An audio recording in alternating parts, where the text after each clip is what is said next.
कर्नाटक से बड़ी खबर सामने आ रही है कि कर्नाटक में मोहम्मद जलील नाम के व्यक्ति की हत्या कर दी गई। उसकी दुकान में घुसकर उसकी हत्या कर दी गई और उसकी हत्या के बाद जिस तरीके से प्रशासन से लेकर सरकार उस पूरे मामले को दबाने में जुटी हुई है, अब उसके खिलाफ मुस्लिम समुदाय सड़क पर उतर चुका है। जी हाँ, मुस्लिम समुदाय ने इस पूरे मामले के खिलाफ, पुलिस प्रशासन के खिलाफ, सरकार के खिलाफ विरोध छेड़ दिया है और विरोध में वो सड़कों पर आ गया है। दोस्तों, कर्नाटक के मैंगलोर में इस वक्त जबरदस्त विरोध हो रहा है। नमस्कार, मेरा नाम है जयंती झा और आप देख रहे हैं द नेशन।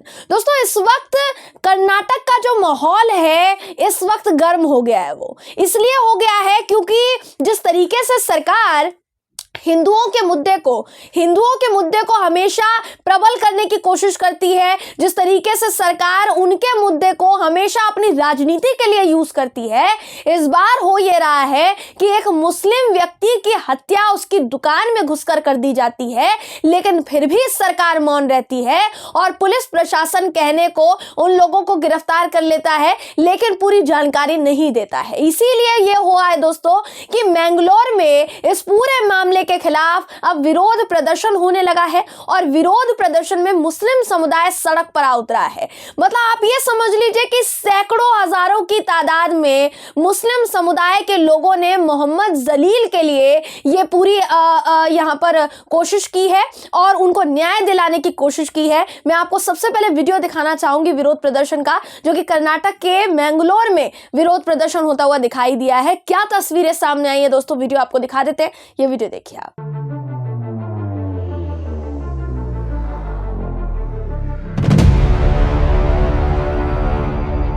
जी, तो मोहम्मद जलील की यहाँ पर बात हो रही है दोस्तों। मोहम्मद जलील के लिए ही ये विरोध प्रदर्शन हो रहा है और आपने तस्वीरों में देखा होगा कि किस तरीके से मुस्लिम समुदाय सड़क पर आ उतरा है और हाथों में उन्होंने पोस्टर लिए हुए हैं। बताया ये जा रहा है कि मोहम्मद जलील का जो हत्या मोहम्मद जलील की हुई है उसके लिए ये विरोध प्रदर्शन हो रहा है और उनको न्याय दिलाने की गुहार मुस्लिम समुदाय इस वक्त लगाता हुआ नजर आ रहा है। मैंगलोर में ये प्रदर्शन हो रहा है। पूरा मामला क्या है देखिए, वो आपको बता देते हैं।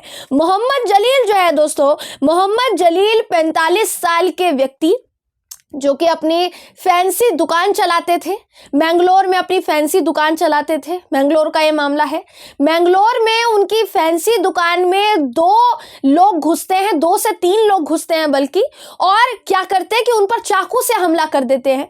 चाकू से हमला करने के बाद उनको, मोहम्मद जलील को पास के अस्पताल में ले जाया जाता है, जहां पर उनके शरीर पर इतनी ज्यादा चोटें होती है, इतने ज्यादा कट होते हैं कि डॉक्टर जो है ये बोल देता है कि अब ये जिंदा नहीं है, तो अब इनकी मृत्यु हो चुकी है।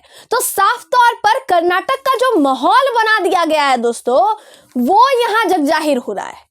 वो बता रहा है यहां पर कि बीजेपी शासित राज्यों में बीजेपी जिस बात से हमेशा बचती आई है कि हम पर जो टैग लगता है मुस्लिम विरोधी होने का, वो हम नहीं है। हमारे बारे में गलतफहमियां फैलाई जाती है, हमारे बारे में झूठ प्रचार होता है। हमारे शासित राज्यों में किसी तरह का कोई हिंदू मुस्लिम विवाद नहीं है। लेकिन अगर मैं आपको अभी इस वक्त की बात बताऊं या पिछले कुछ समय की बात बताऊं दोस्तों, तो कर्नाटक से हिंदू मुस्लिम विवाद के सबसे ज्यादा मामले सामने आ चुके हैं जब से वहां चोर दरवाजे से बीजेपी आई है। ये कहने में बिल्कुल गुरेज नहीं होना चाहिए, क्योंकि सरकार गिराकर वहां सरकार बनाई गई, बीजेपी ने बनाई ना सरकार गिराकर सरकार। तो अब वहां पर कर्नाटक में बीजेपी आ चुकी है और बीजेपी के आने के बाद से जिस तरीके से हिंदू मुस्लिम विवाद बढ़ता चला जा रहा है, उस पर कोई कुछ नहीं कह रहा है, सब मौन है। खासकर बीजेपी के नेता मौन है, क्योंकि उन्होंने झोंक दिया है कर्नाटक को, इस पूरे दलदल में झोंक दिया है दोस्तों। अब आपको इस पूरे मामले के बारे में अगर मैं बताऊं तो पूरे मामले से कर्नाटक के मैंगलोर में हड़कंप मच गया है। लोग बुरी तरीके से इस वक्त मोहम्मद जलील के लिए विरोध प्रदर्शन कर रहे हैं और सरकार से मांग कर रहे हैं कि उनको जल्द से जल्द न्याय दिया जाए। हालांकि खबर यह भी है कि पुलिस ने जिनमें जितने भी आरोपी हैं उनको गिरफ्तार किया है और किन किन लोगों को देखिए गिरफ्तार किया है। सबसे बड़ी बात यहां पर मैं आपको बताने जा रही हूं कि मोहम्मद जलील को मारने वाले जितने आरोपी हैं, पहली बात तो वो हिंदू हैं, इसीलिए शायद अभी किसी बड़े मीडिया संस्थान से आपको ये खबर नहीं दिखी होगी, किसी बड़े मीडिया चैनल पर हेडलाइन के तौर पर यह खबर आपको नहीं दिखी होगी, और ना ही यह खबर दिखी होगी कि मोहम्मद जलील के समर्थन में, उनको न्याय देने के लिए यहाँ समर्थन में कहीं ना कहीं देखिए मुस्लिम समुदाय के लोग सड़कों पर उतर चुके हैं, वो लोग विरोध प्रदर्शन कर रहे हैं। ये खबर भी आपको कहीं नहीं दिखी होगी।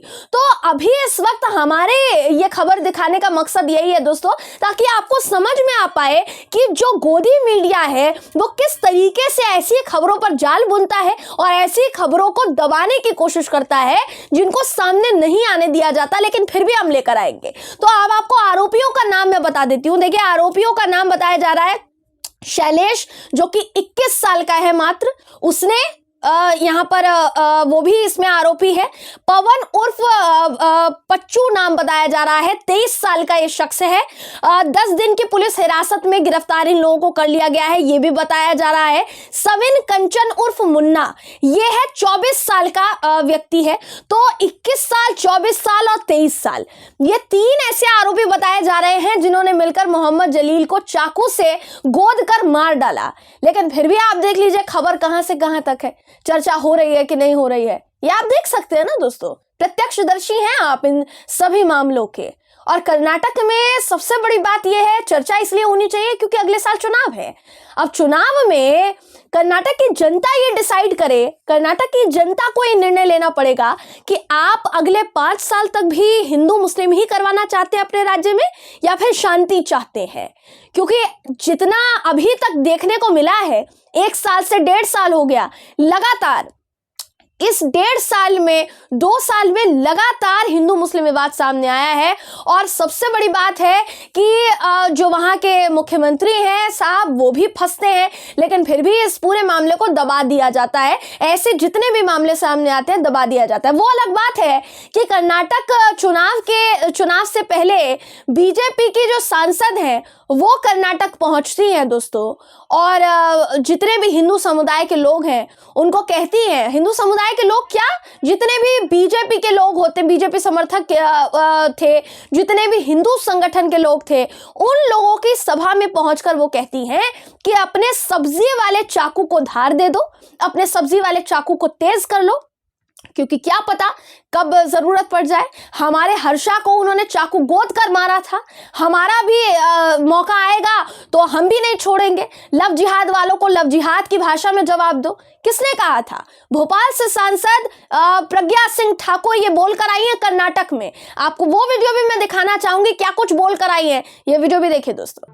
इसलिए लव जिहाद करने वालों को लव जिहाद जैसा उत्तर दो, अपने घर में हथियार रखो, कुछ नहीं तो सब्जी काटने वाला चाकू जरा तेज रखो। स्पष्ट बोल रही हूँ, पता नहीं कब कैसा मौका आए। उन्होंने चाकू से हमारे हर्षा को गोदा था, तो जब हमारा सब्जी अच्छे से कटेगी तो निश्चित रूप से दुश्मनों के मुंह भी और सिर भी अच्छे से कटेंगे।